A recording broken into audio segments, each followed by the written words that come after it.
The Biosafety Act 2007 was implemented to establish the National Biosafety Board. The use, importation, and release of modified living organisms and their byproducts are governed by the Act.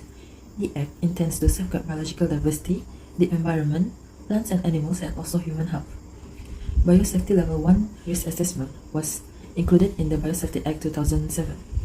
Biosafety Level 1 is the lowest level of security for handling biological material.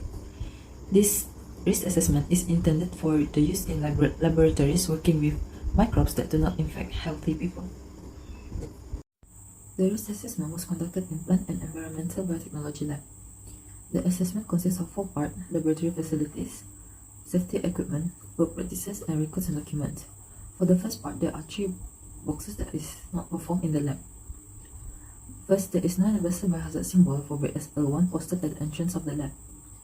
Besides that, the eye wash fountain was not available inside the lab, but it is available outside the lab. And lastly, there is no effective integrated pest management program inside the lab. For Part B, there is no suitable PPE in the lab and the equipment was not regularly maintained. For the next part, work practices, there are 2 boxes that is not performed in the lab. The first one is reusable sharp is not used in the lab as all sharp equipment are disposable. Next, there is no biological spill kit available inside the lab. As for the last part, there are no records or documents for GMO or LMO handling inside the lab.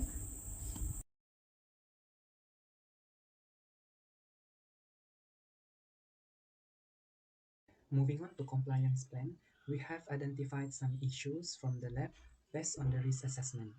First, there is no appropriate and effective pest management in place, which brings us to a solution: pest management compliance plan.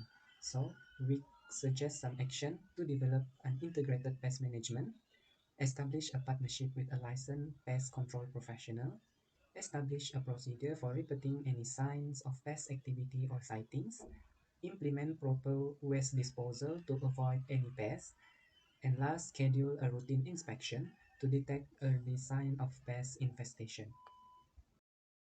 Next, we also identified that there is no regular maintenance for equipment and instrumentation in the lab.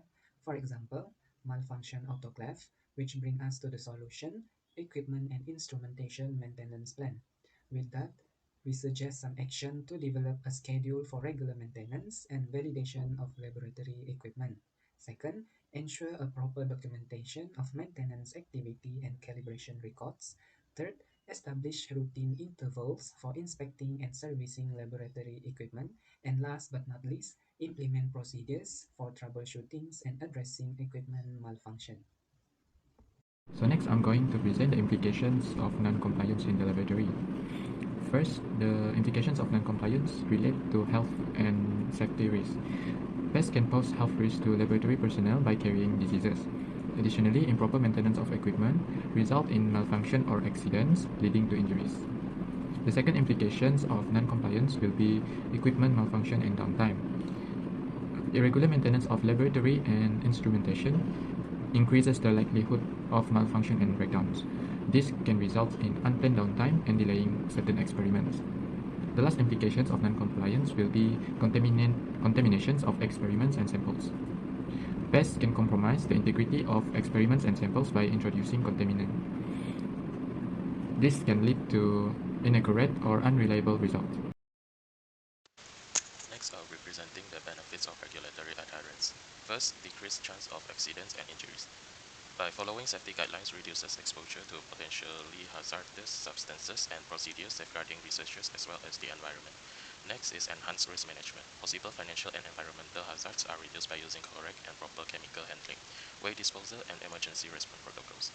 Lastly is to improve data quality and integrity. Accurate and reliable result can be ensured by following data management regulations, which are essential for scientific validation and reproducibility. Next, I will be presenting the projected outcome, which is the summary of our slides. In summary, our comprehensive analysis of the Biosafety Act 2007, the current state of the Plant and Environmental Biotechnology Lab, and proposed compliance plans underscore the critical importance of aligning with regulatory standards. The identified issues within the laboratory, ranging from the absence of the biohazard symbols to lapses in safety equipment and maintenance practices, necessitate immediate attention and corrective actions. These proposed compliance issues, outlining measures such as integrated pest management, regular equipment maintenance, and enhanced record keeping. Addressing these aspects not only ensure adherence to the Biosafety Act, but also mitigates health and safety risks, minimize equipment malfunction, and reduces the likelihood of equipment contamination.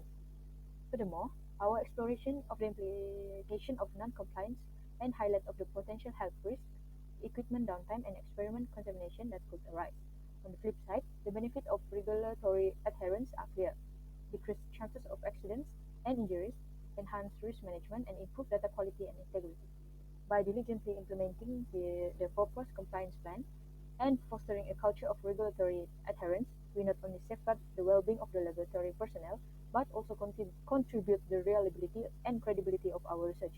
Adhering to biosafety regulation isn't just a legal requirement, it is a commitment to fostering a secure and scientifically rigorous environment, aligning with the overarching goal of the Biosafety Act 2007. I think that's all for me. Thank you.